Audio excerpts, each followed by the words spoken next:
네, 안녕하세요. 어글리밤 전혜원입니다. 저는 이제 어제도 서울에서 마케터, 디지털 마케터들을 취업을 원하는 분들에게 강의를 좀 제공했다는 게 좀 그런데 강의를 하고 왔고, 내일은 또 이제 창원의 기획자분들과 만나러 가는데 좀 이렇게 전국을 누비면서 강의를 하고, 사실 그 강의 중에서 제가 강의하는 것도 되게 좋아하는데 되게 좋은 거는 그 분들이 브랜딩에 대해서 저한테 질문해 주실 때 저는 거기에 대해서 대답하는 걸 너무 좋아하거든요. 그런데 제가 최근에 또 이런 책을 샀습니다. 이건 책은 아니고 이제 부록인데요. 전우성 이제 작가님이라고 해야 되나? 원래는 브랜드 디렉터를 하신 분이죠. 네이버나 29cm 같은 브랜드를 거쳐서 지금은 이런 책도 쓰시고, 그래서 브랜딩이 필요합니다라는 책이랑 최근에 핵심 경험론이라는 책을 마케터분들이 워낙 많이 다뤄주셔서 저도 그 책을 읽으려고 샀는데 요 어떤 부록이 껴있더라고요. 그런데 브랜딩 Q&A 모음집이에요. 그래서 이분은 이렇게 대답하셨구나. 근데 이분의 답을 제가 공유해드리려는 건 아니고, 많은 분들이 브랜딩에 대해서 이런 질문을 했을 테니 약간 책 홍보할 겸, 아무 관계 없습니다. 대신에 저는 질문을 가져와서 콘텐츠로 좀 만들어보는. 그래서 제가 이제 강의를 끝냈을 때 많은 분들이 이런 질문을 했을 때 여러분들한테도 이런 콘텐츠로 전달하면 좋을 것 같아서 이런 시간을 한번 가져보면 좋을 것 같습니다. 첫 번째로, 브랜드의 본질은 무엇이라고 생각하시나요? 라는 질문이 있었는데, 저는 이제 브랜드의 본질이라고 하면 브랜드는 브랜드 오너가 되게 중요하거든요. 그러니까 이제 김승호 회장님의 사장학개론이라는 책을 보면 비즈니스랑 사업체를 동일시하면 되게 위험해진다라고 나와요. 그런데 제가 생각하는 브랜드는 작은 브랜드들이기 때문에 브랜드 오너와 사업체가 동일시 되어야 이 힘이 더 강해지고 사람들을 끌어모을 수 있는 카리스마, 매력 같은 게 생기는 것 같아요. 그래서 저는 무조건 이 작은 브랜드들은 브랜드 오너의 취향과 성향과 추구미와 미감과 감도가 굉장히 중요하다고 생각을 하고, 그래서 본질은 브랜드 오너의 프라이빗하게는 욕망, 퍼블릭하게는 소명의식이라고 생각합니다. 그러니까 브랜드 오너 안에서 끌어오르는 이것들을 내가 제품으로서, 메시지로서 표현한다. 이게 브랜드의 핵심적인 어떤 본질인 것 같고, 외부적으로 보면은 기억되게 하는 힘이라고 생각할 수 있을 것 같아요. 모두에게 기억되게 하는 힘이 아니라 내 고객에게 기억되게 하는 힘. 두 번째는 이제 브랜딩이 언젠가부터 업계 종사자가 아닌 소비자들도 자연스럽게 쓰는 일상어가 됐습니다. 오래 고민하고 업을 이어온 전문가로서 브랜딩을 어떻게 정의하시는지 궁금합니다. 이런 이야기를 항상 해요. 마케팅이라는 건 역사가 워낙 오래됐기 때문에 정의가 있고, 실제로 마케팅만 따로 배우는 수업도 있죠. 마케팅 개론이라는 뭐 어떤 교과서가 있단 말이에요. 근데 브랜딩이라는 건 시대가 흐름에 따라서, 시대가 변화함에 따라서 비교적 최근에 따져보면은 뭐 10년, 20년? 그것보다 조금 이렇게 최근에 생긴 개념이라서 어떤 학자들이나 이런 정의된 게 없어요. 다만 이런 저 같은 사람이나 우성님 같은 분들이 정의하는 것들만 있을 뿐이죠. 제가 브랜딩에 대해서 정의하는 건 이렇습니다. 브랜드 오너의 취향과 대중의 취향을 좁혀나가는 과정이라고 해요. 왜 과정이냐? 브랜딩 ing가 붙잖아요. 항상 그 저울질을 해야 되는 것 같아요. 너무 브랜드 오너의 취향에 붙으면 시장도 작아지고 사람들의 이목을 끌기 힘들어집니다. 그런데 너무 대중으로 가버리면 자본에 의해서 흡수될 확률이 굉장히 높고 자본을 이길 수 없어요. 그리고 사람들이 브랜드에 대해서 차별성을 발견하기 힘들어지기 때문에 매력이 떨어집니다. 그래서 항상 이 줄타기를 하는 과정이 브랜딩이다 라고 저는 정의를 하는 편입니다. 세 번째 질문은 이래요. 업무상 스타트업 대표님이나 예비 창업자분들을 만나는 일이 많습니다. 그런데 극초기 창업자들은 브랜딩이 막연하다고 느끼는 것 같고, 그래서 창업의 이유인 Y를 찾는 본질적인 이야기로 다가가는 경우가 많은데요. 이조차도 어려워하는 대표님들에게 직관적인 질문으로 스스로 솔루션을 찾아가게 하는 방법이 있나요? 일단 저는 브랜딩 툴킷을 만들었죠. 이런 직관적인 질문들을 하기 위해서 브랜딩 툴킷을 만든 거고, 결국 브랜드를 완성시키기 위해서는 브랜드 오너인 나에 대해서 굉장히 잘 알아야 되고, 그래서 저는 실패해본 사람이 브랜드를 잘 만드는 것 같아요. 그러니까 실패를 하고 내가 뭐가 문제였지? 도대체 내가 이렇게 잘했는데 뭐가 문제였지를 계속 생각하다 보면은 나의 본질에 점점점 가까워지거든요. 그래서 제가 되게 좋아하는 썰이 하나 있는데, 제가 좋아하는 음악평론가 차우진님께서 직장을 그만두고 거의 한 달 동안 방에서 요런 네모난 종이에 차우진이란 이름 적어놓고 그냥 내 이름과 내 역할과 그런 거에 대해서 한 달 동안 계속 고민을 했어요. 그러다 보니까 결국 내가 해야 될 일을 찾게 되었다라고 말한 그 순간이 저는 되게 기억에 남는데, 그런 것 같아요. 어떤 솔루션을 제안할 본질적인 질문은 사실 나에 대해서 끊임없이 탐구하고, 기획의 정석이라는 책이 있거든요. 아마 저자 이름이 박신영 님이었던 것 같은데, 거길 보면 Y를 최소 7번 이상 하라 그래요. 근데 우리가 일을 하기 위해서도 Y를 7번 이상 해야 되는데, 나를 이해하기 위해서 Y를 7번 이상? 9번, 10번, 11번도 사실 적죠. 그러니까 나에 대해서 계속 생각하고 나에 대해서 분석하는 것. 이게 답변이 될지 모르겠지만 저는 방법은 그거라고 생각합니다. 살 빼는 방법 누구나 알죠? 적게 먹고 많이 움직이는 거. 그런데 그거를 살 빼는 방법 직관적으로 알려주세요. 진짜 이것만 하면 살 뺀다 알려주세요. 그러면 이렇게밖에 대답할 수 없는 거니까 이렇게 저도 대답을 하겠습니다. 현직 브랜드 앤 디지털 마케터입니다. 마케팅은 회사에 돈을 쓰는 부서가 아니라 벌어다주는 부서라고 생각하고 있고요. 한때 마케터들 사이에서 브랜드냐 퍼포먼스냐라는 주제로 시끌시끌했죠. 디렉터님은 브랜드 사이드로 평가받고 계시는데요. 브랜드와 디지털, 그러니까 퍼포먼스와 CRM을 합친 디렉터만의 철학이 있다면 이야기를 해주세요. 제가 질문을 읽으면서 왜 웃었냐? 어제 제가 강의한 내용이랑 정확히 겹칩니다. 마케팅의 세계에 굳이 어떤 세대를 따진다면 1세대가 그냥 광고죠. 그러니까 우리가 마케팅은 광고다라고 이렇게 인식이 박혀있는 건 어쩔 수 없이 광고가 가장 효율적인 시대를 우리가 살아왔기 때문입니다. 그 마케팅의 일부가 광고였던 건데 모든 마케팅 방법 중에서 광고가 가장 효율적인 시대를 우리가 살아왔던 거예요. 그리고 2세대가 온라인이 발전하면서 퍼포먼스 마케팅, 숫자를 다루는 그런 마케팅, 그리고 이 과정을 점검하면서 최적화시키는 과정이 많이 떠올랐죠. 그런데 이 숫자를 다루는 마케팅은 결국에 차별화가 힘들어요. 기술적인 부분이기 때문에 이 기술적인 부분은 학습이나 어떤 컨설팅 같은 것들에 의해서 상향 평준화가 되고 이렇게 투입하면 이 정도 결과가 나오는 것이 어느 정도 지금 결과값이 상향 평준화가 됐어요. 그럼 이제 브랜드들은, 회사들은 어디에서 차별화를 찾아야 되는가? 그게 바로 브랜딩인 거죠. 근데 브랜딩이라는 것은 돈을 쓰는 게 아니라 벌어다 주는 거라고 하셨는데 브랜딩은 돈을 쓰는 거에 비해서 벌어다 주는 게 적어요. 왜냐하면 브랜딩이라는 것은 연상을 파는 일이기 때문에 우리가 알고 있는 마케팅과 기본적으로 역할 자체가 좀 다르다고 생각을 하시면 됩니다. 그런데 브랜딩을 포기할 수 없는 이유는 장기적인 효과가 굉장히 크기 때문이고, 이것이 제가 마케팅과 브랜딩 비교할 때 항상 이런 그래프 그리죠. 마케팅 그래프는 인풋 있으면 아웃풋 있고 인풋 없으면 떨어진다. 브랜딩 그래프 이렇게 그리죠. 절대 떨어지지가 않아요. 그러니까 장기적인 효과를 위해서 우리가 브랜딩을 하는 건데, 그런 의미에서 3세대가 브랜드 마케팅이고 이 퍼포먼스와 브랜드 마케팅 너무 비효율적이라고 했죠. 이 어떤 사이를 찾아가는 게 바로 콘텐츠 마케팅입니다. 그래서 콘텐츠 마케팅이 이 시대에 가장 효율적이고 효과적인 마케팅 방법론이다, 전략이다라고 할 수 있겠고, 그것과 더불어서 총체적인 브랜드 관리가 요즘 마케팅의 가장 효율적인 방법이다라고 말씀드릴 수 있겠어요. 그래서 저는 결국에 퍼포먼스 마케팅을 하지 말라는 게 아니라, 퍼포먼스 마케팅 당연히 필요하죠. 근데 퍼포먼스 마케팅에 브랜딩을 한 스푼씩 섞어야 된다. 그러니까 우리가 뭐 할인합니다, 오늘 쿠폰 드립니다, 이렇게 해서 클릭을 유도하는 게 아니라 그 브랜드의 이야기를 바탕으로 사람들에게 클릭이 아니라 관심과 기억을 유도하게 하는 그런 브랜딩적인 기획이 필요하다라고 말씀을 드리고 싶습니다. 다음 질문입니다. 아주 작은 중소기업이라면 브랜딩의 초기 활동 계획을 어떻게 세울 수 있을까요? 제가 말하는 스몰 브랜드가 여기에 포함이 되겠죠. 브랜딩만 해야 된다라고 착각하시는 분들도 가끔 계세요. 그런데 초기일수록 무조건 마케팅과 브랜딩 투트랙이 같이 가야 되고, 어느 정도의 브랜딩이 완성되어 있어야 마케팅이든 브랜딩이든 가능한 겁니다. 그래서 어느 정도의 브랜딩을 완성한 다음에 투트랙 마케팅 브랜딩으로 쭉 가는 것이 처음에 가장 이상적인 마케팅 전략이다라고 답을 드릴 수가 있겠고, 그냥 그게 전부인 것 같은데요. 그래서 이때는 저는 중요한 게, 스타트업에서 많이 쓰이는 게 린하게 하자는 표현이 있잖아요. 근데 브랜딩에서는 그 린하게 하는 걸 싫어하거든요. 왜냐하면 브랜딩은 막 이 픽셀 하나 뭐 하나 맞춰야 되는데, 처음에는 결국 린한 게 많이 필요하고, 그것으로 우리의 성공 방정식을 가진 다음에 우리만의 방식으로 전개하는 것이 브랜딩이다. 그래서 이제 SNS 하나도 제가 브랜드가 될 수 있다고 말씀드리는데, SNS 콘텐츠 올릴 때 이거 글자 어떻게 하지? 이거 레이아웃 어떻게 하지? 너무 신경 많이 쓰는 분들이 계세요. 일단 올리면서 찾아가는 것이 저는 방법이라고 생각합니다. 그러니까 레이아웃이나 디테일보다 중요한 것은 본질이기 때문에, 에센스이기 때문에, 그런 것들이 확실하다면 그 뒤에 것들은 차차 맞춰나가도 좋다. 하지만 그 맞춰나가는 시간의 갭이 너무 길면 안 되겠죠.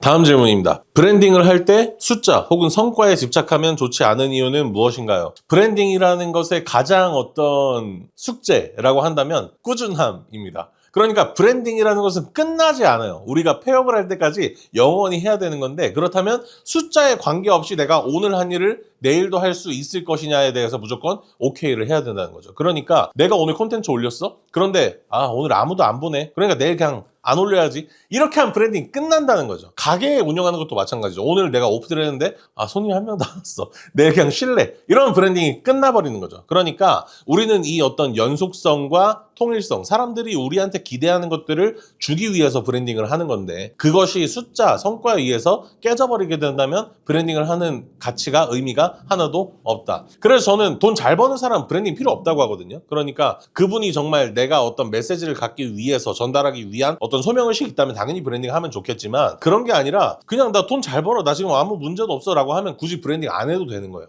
그리고 이제 덧붙여서 좀 드리고 싶은 말씀은 SNS를 예시로 들면 이런 얘기를 해요. 팔로워가 10명 있으면 당신의 잠재 고객이 10명 있는 거니까 그 10명에게 메시지라도 한번 보내봐라. 그리고 그들이 댓글을 달게 되면은 당신도 친절하게 댓글을 달아라. 이런 이야기를 계속하고 팔로워가 50명 있으면 50명한테 메시지를 보내라. 50명의 잠재 고객이 있는 거니까. 팔로워가 1000명 있으면 그때부터 어렵겠지만 오늘 100명 내일 100명 해서 1000명한테 10일 동안 메시지를 보내봐라 라고 해요. 그게 물론 어렵겠지만 만약에 내가 정말 지금 활로를 찾고 싶다라고 한다면 그것부터 시작하는 게 답이 될 수가 있을 것 같고 릴스 조회수 하나가 1000 나왔다. 굉장히 난 적은 수치야 라고 생각하는데 우리 가게에 1000명이 온다고 생각해 보세요. 굉장히 많은 숫자거든요. 그러니까 우리는 그 숫자 하나하나도 허투루 보지 않아야 한다라는 말씀을 좀 추가적으로 드리고 싶습니다. 세 번째가 아니죠. 다음 질문인데요. 1인 기업을 운영하면서 가장 중요하게 생각해야 할 것은 무엇인가요? 1인 기업이기 때문에 나를 감시할 사람도 없고 내가 책임져야 될 사람도 없다 보니까 굉장히 자유로울 수 있는데 내가 어제 한 거 오늘도 하고 오늘 한 거 내일도 할 수 있는 그런 어떤 루틴을 만드는 게 저는 가장 중요하다고 생각해요.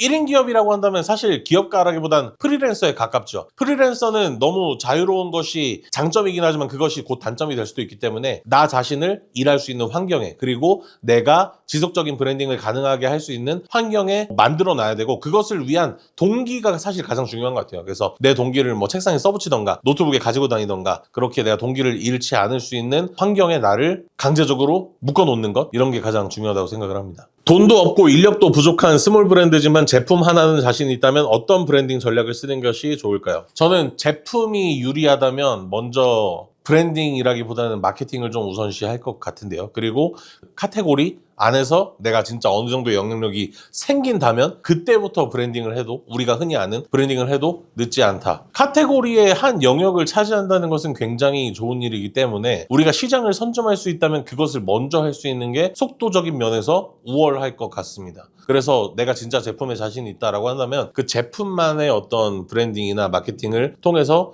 점차적으로 우리 브랜드의 브랜딩을 완성하시는 것이 좋을 것 같다. 새로운 제품을 런칭하려고 합니다. 기업의 헤리티지를 이어가는 것이 정답일까요? 새로운 제품을 런칭하려는 이유가 뭔지가 궁금하고 만약에 내가 운영하는 브랜드에 그냥 같은 결의 제품이다라고 하면 당연히 브랜드 헤리티지 유지하는 게 맞지 않나요? 근데 아마도 제가 이분의 상황을 정확히 모르겠지만 저도 그런 질문을 많이 들었기 때문에 예를 들면 이런 게 있어요. 내가 가업을 물려받은 사람이다. 그래서 나만의 어떤 색이 담긴 제품을 출시하고 싶은데 이 가업이기 때문에 헤리티지가 분명히 존재하고 내가 생각하는 제품은 우리 브랜드랑 결이 다르다. 그러면 세컨 브랜드 만들어라. 실제로 제가 작년 8월에 제주도에서 세션 진행했잖아요. 그때 젓갈 브랜드 대표님이 오셨어요. 굉장히 역사가 깊은 젓갈 브랜드인데 젓갈을 이제 청년들한테도 팔고 싶다고 해서 젓갈 브랜드를 세컨 브랜드를 런칭을 했어요. 그래서 패키지도 싹 바꾸고 맛도 조금 더 청년들이 좋아할 만한 맛으로 바꾸고 그래서 세컨 브랜드를 만들었다. 왜냐하면 타겟층이 달라졌기 때문에. 그런 것처럼 이 타겟이 달라지거나 혹은 브랜드를 운영하는 사람이 달라지거나 왜냐하면 지금까지 뭐 부모님 세대에서 이렇게 운영을 했었는데 나는 조금 다르게 가고 싶다라고 한다면 세컨 브랜드 런칭이 가장 효과적인 답이 될 수 있겠죠. 이미 지금까지 가업을 유지했다 혹은 역사가 길다라는 것은 캐시카우예요. 포기할 이유가 없어요.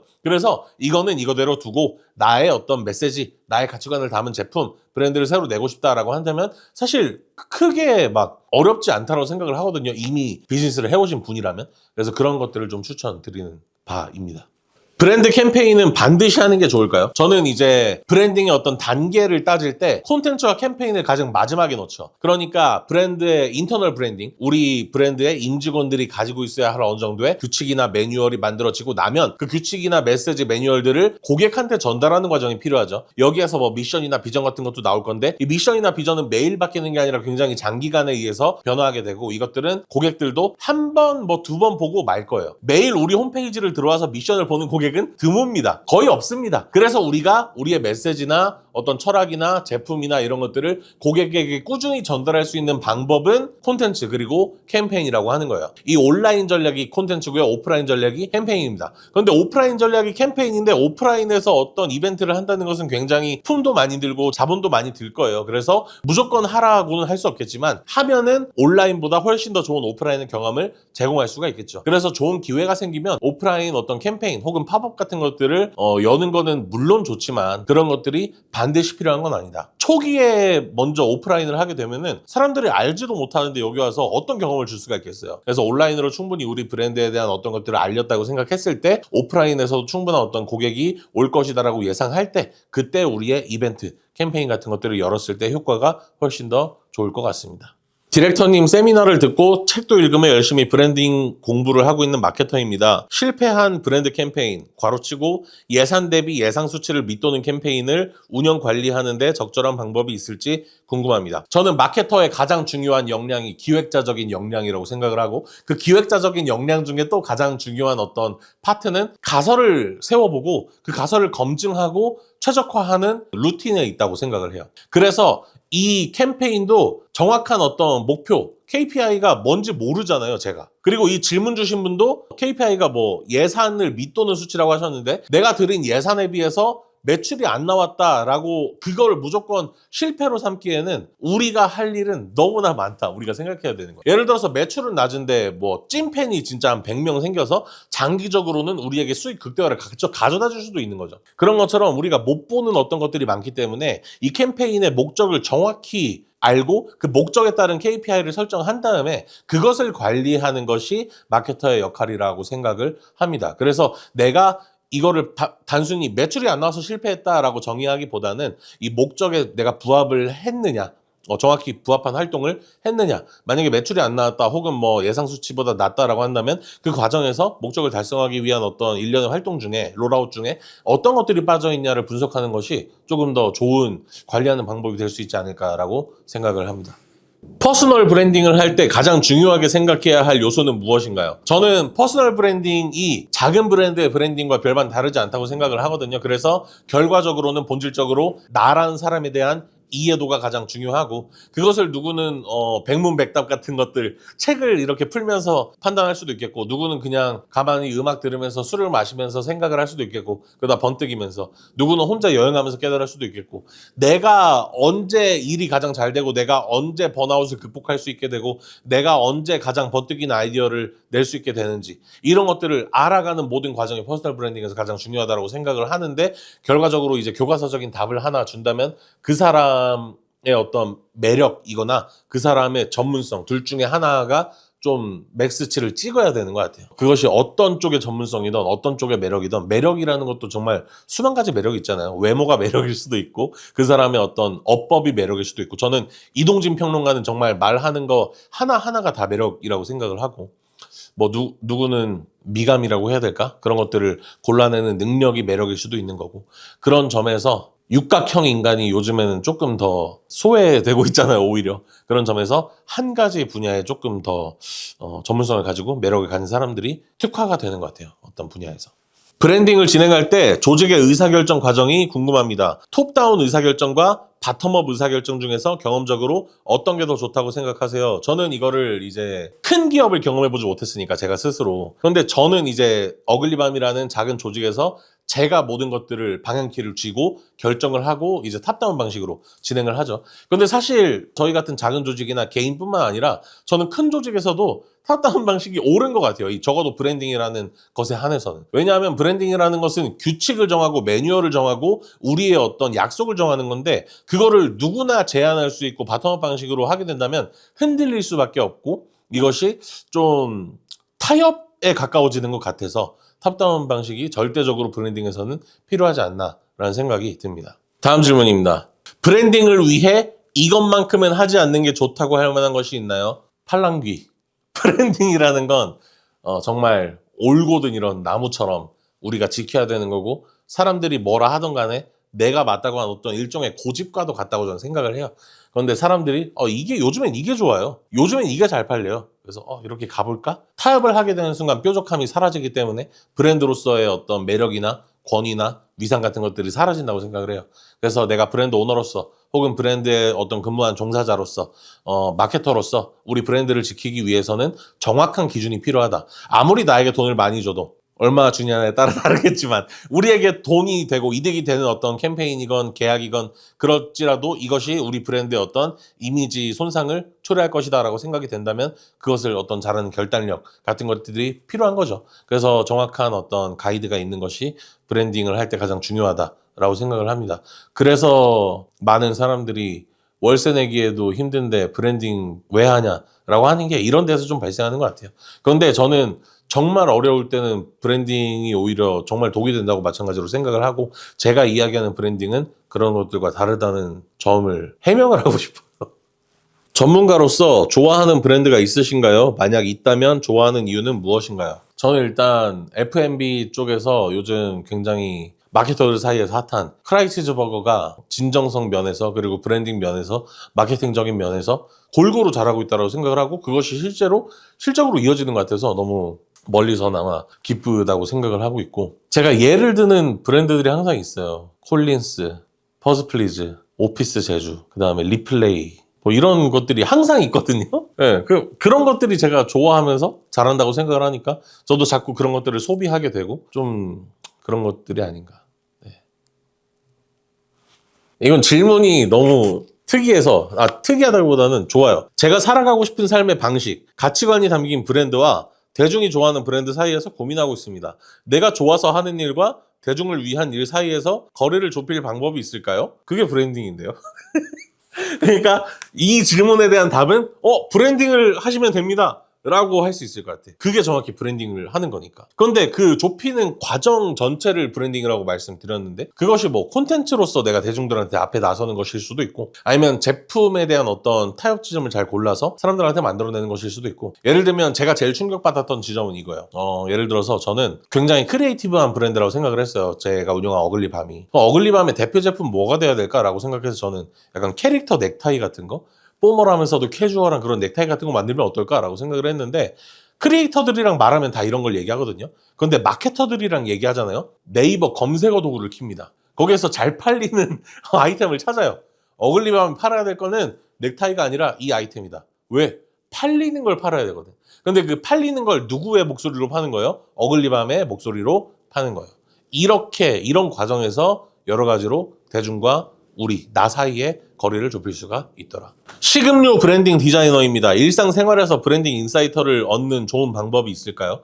저는 이게 뭐 습관이 돼가지고 정확한 방법론을 아직 어떻게 말씀드리기가 좀 힘든데 제가 여러 명한테 물어봤어요. 예를 들어서 런디스먼스 처음에 오신 진호님 같은 경우는 마케터의 더듬이를 키워라 라고 표현을 하거든요. 그 더듬이를 키우라는 것은 여기는 뭐 이 가구가 어떤 재질로 되어 있네, 여기는 소파랑 벽지를 어떻게 맞췄네, 이 조명 어디 브랜드인데 여기 기가 막히게 놨네, 이런 것들을 좀 파악한다라든지 아니면 런디스먼스 두 번째 오신 선일님 같은 경우에는 딱 봤을 때 이 브랜드 오너와 이 가게가 전체적으로 조화를 이루는지를 판단한다고 하고 그렇게 어떤 나만의 촉을 기르는 연습을 계속하면 그것이 데이터가 쌓여서 결국 직관이 된다라고 말씀을 드리고 싶고 이것은 개인적인 어떤 분석 방법이 전부 다르기 때문에 이 질문자님만의 어떤 방법을 찾는 것이 가장 중요하지 않을까라는 생각을 하게 됩니다.